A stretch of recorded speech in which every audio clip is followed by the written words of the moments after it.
And I have to make an announcement. This talk is just a honeypot. You can all go now. Ah, they don't believe me, you see? Okay, who of you has a honeypot? 1, 2, 3. Can I have a little bit more lights on the audience, please, so I can see some? Thank you. A couple of you have honeypots running. And do you think they are secure? Do you think they can't be used against you? Think again. Dean Sisman and Itmar Scher will now present you how honeypots can be deceived and actually be used against you. A warm welcome, please.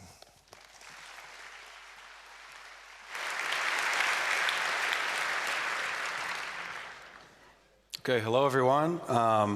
Unfortunately for us, Gadi had to miss this talk, so we will make do without him, even though he's a very, he brings a lot of weight to every talk. If he was here, you would realize it's funny because he's fat, but never mind. Okay, so what essentially are we going to talk about? What we're going to do is show you how how a honeypot can be used for your advantage, but then how it's been used before and how we can improve on it and what disadvantages it brings when it's being used, right? Okay, so just a disclaimer, this is a technical talk. We're going to go into a lot of technical material, but as you will see, which is a surprising fact, there's very little knowledge required in order to circumvent a lot of the honeypots that's very popular today. So the technology here is going to be pretty basic and pretty fundamental. And this is about us. We all work together at Symmetria.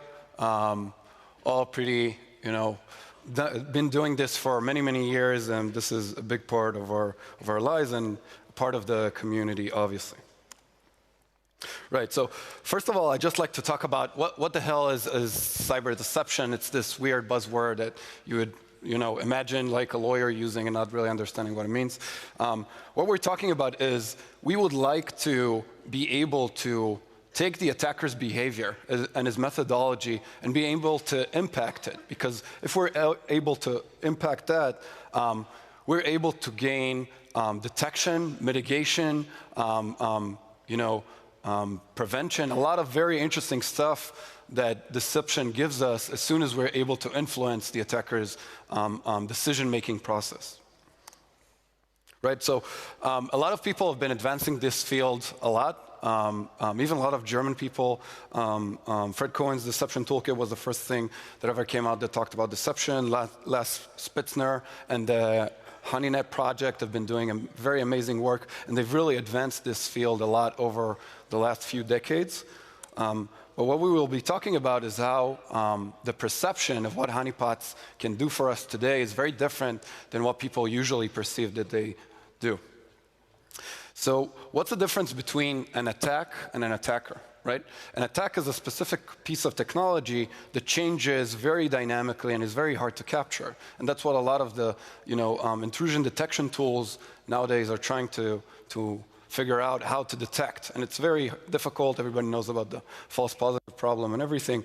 But the attackers usually have a very definitive method of how they work, right? There's the first beachhead, which gets through spear phishing. Then you do lateral movement in the network. You gain domain or admin credentials, and then you look for the intelligence you're looking for, right? And this is very hard to change or very hard to dynamically do differently. And this is sort of how the attacker feels like when he's inside your network, right? There's this fog of war where I've infiltrated a network, and now I want to get to the information I'm looking for, but I have no idea what's going on. And this is one of the only advantages the defenders have over an attacker, and that is that they know their network much, much better than the attacker does. So why not use that advantage for your own benefit, right?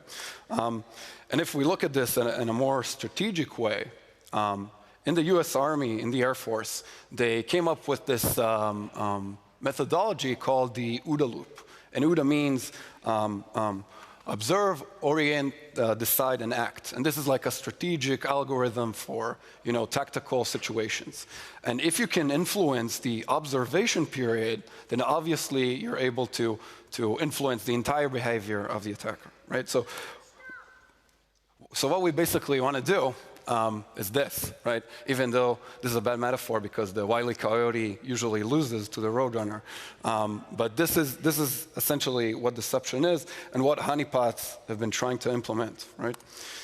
So this could actually be a very big change if we're able to deceive attackers, right? Because deceiving an attacker might be something that's very economically cheap but very expensive for the attacker, which is something we don't have today. And when we're talking about what's the elements of doing cyber deception, it all comes down to something very basic, which is the decoy, which is this one unit of deception in a digital network, right? Okay, so one of the advantages of doing this is that when an attacker gets to a decoy and attacks it, by definition, nobody knows about this decoy. Nobody should be accessing it. Nobody should be talking to it. We know that whoever is talking to it on our network is an attacker or some sort of threat that's looking around and doing stuff he shouldn't be doing. And this gives you very clear-cut knowledge about what's going on in your network and who's trying to do stuff they shouldn't be doing, right? And specifically, if you get any new code execution being run on that decoy, you know for 100% that new code is an attack, right? Okay, so now we're going to go into some descriptions. The most popular honeypots out there are what people call low interaction honeypots. And we'll go into defining what that is pretty soon. But what they're very useful for is malware, known malware, automatic exploitation, botnet scanning, and all that sort of stuff. But they are very limited. And the reason for that is they do emulation of stuff on the network, right? They don't do the actual stuff. They just simulate it. And then when an attacker reaches it, there's a risk for the defender. And that risk is that if the defender doesn't deceive the attacker in 100%, if an attacker is aware of being deceived, he can use that against the defender, right? If you know where a honeypot is deployed in a network and you want to attack that network, what you'll be doing is just DDoSing that honeypot, because the alerts from that will take all the attention of the defender, and then you can go about it in whichever way you want, right? Okay, so what's the difference between low interaction and high interaction honeypots? So low interaction is, like we said, is just a simulation of some network protocol. High interaction honeypots are the actual machine themselves that the attacker can actually successfully attack, right? Because we want him to be able to do whatever he's doing and feel like it's a real machine. And now for like a little understanding in terminology, is being able to fingerprint a honeypot, is that a vulnerability? Well, it's an interesting question because, for example, Tor has a lot of code execution vulnerabilities. These are pretty obviously vulnerabilities, but in Tor, what we're actually interested in finding is the user's original IP, right? Because that's the objective of Tor. So, for example, if you could find the specific IP of a Tor user, is that considered a vulnerability? Well, we feel it is, but terminology here is pretty gray area, right? Okay, so when we're talking about low interaction honeypots, those are just simulations of network services, right? Could be SMB, SMTP, DNS, all the popular stuff that hackers are looking for and wanting to exploit. It's pretty easy. Just basically what happens is people write some sort of script that implements the protocol's behavior and the way it answers queries and everything. And then we can see who's talking to us, and that way we can monitor what's an attacker and what's not. High interaction honeypots are the actual systems themselves. So for example, if I'm trying to show an SMTP server, what I'll be doing is actually have a real SMTP server running. And the difference is that this is much harder to monitor, right? For example, if you put a Windows machine and try to monitor all the SMB traffic to it on the network, it's insanity, right? Because the amount of noise is incredible. And then we again go back to the regular problem of false positives and how to differentiate noise from stuff that isn't noise.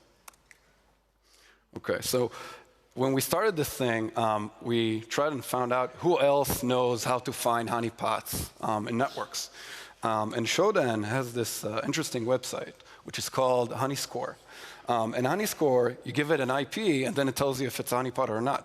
And we started playing around with this, and we couldn't get it to say something is a honeypot, right? So we actually created online public-facing IPs with honeypots and gave it the IP, and it couldn't detect that it's a honeypot.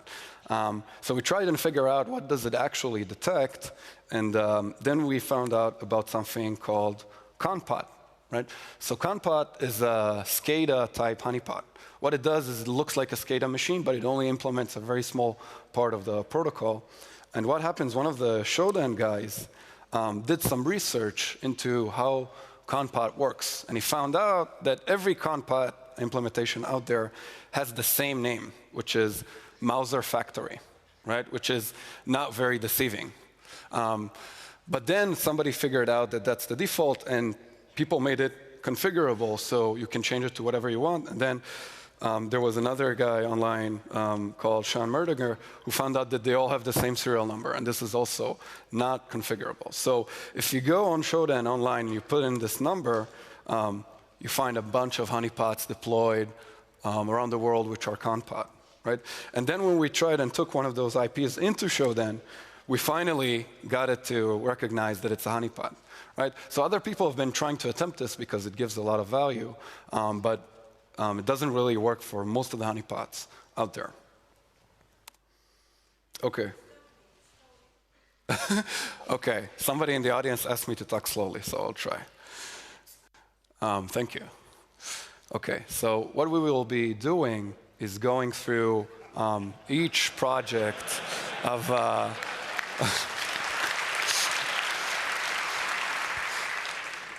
what we will be doing is going through a lot of the popular honeypot projects, from the most simple implemented ones to the most complex ones, and show how each gives you another layer of deception, but how we use that layer and circumvent it or use it to our advantage, right?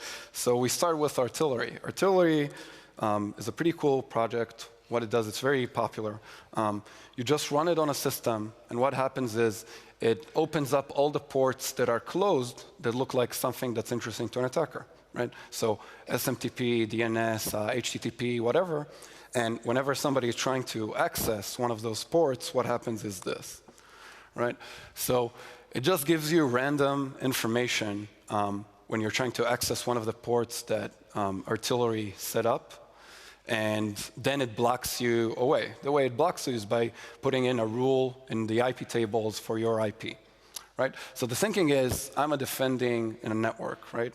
And I want to do a honeypot on all my machines. I run artillery. And then if somebody's trying to exploit stuff against, I don't know, SMTP servers, they'll hit one of my machines, and then they'll get blocked because the IP tables rule blocks it, right? Obviously, this doesn't look very deceiving, right? If I'm an attacker in our network and I'm trying to talk to some sort of port, this doesn't look like SMTP. Like I said, what it does, it just gives you random data, no real deception being employed, but it blocks the IP that it sees, right? This is very dangerous